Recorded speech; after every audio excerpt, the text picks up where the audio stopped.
Morning. I want to talk for a few minutes about prayer from a personal perspective. Prayer has played a significant part in my life since I was a child, and no doubt it will continue to do so. From amazing faith-boosting provision as a young boy to as an adult the anguish and heartbreak of losing our son Timothy. There aren't many times in my life where prayer hasn't been central, but that doesn't mean life has been rosy and every prayer has been answered as I want it to be. I'm drawn to the experience of Habakkuk as I think of prayer.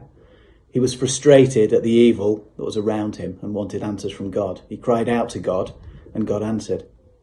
I haven't got time to look at any detail, but there's a couple of things that always stand out to me with this story.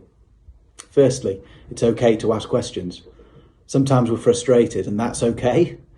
Life's not fair and that gets to all of us once in a while. To express that frustration and anguish is all right. We should never feel guilty about asking questions out of these emotions. God knows us. He created us. So when we're in crisis, he's not alarmed or offended by the questions that come from our hearts. Secondly, it's good to wait for an answer. If we ask the question, we should wait for an answer. How often do we express our frustration, anguish and anger and then go about our day without waiting to see if God will actually answer us? We also have to trust that God's timing is perfect, and we might need to wait for that answer. Thirdly, God will answer, but not necessarily in the way that we want. God is faithful and answers prayer. He loves us and wants the best for us. There are many examples I can think of in my life where God has answered big and little prayers. Habakkuk's prayer is answered. However, it's not answered in the way Habakkuk expected, and that can be the case with us as well. God sees the bigger, eternal picture, whilst we only see a snapshot of our life here and now.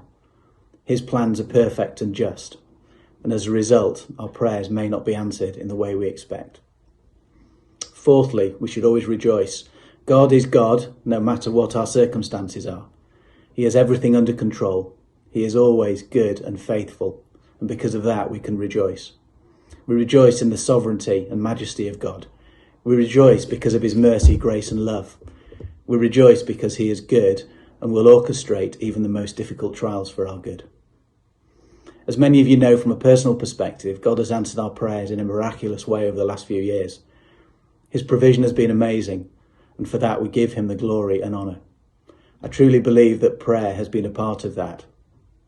Finally, God wants us to come to him with our frustrations, petitions and desires, but he will answer in the way and timing that is best for us and for his glory.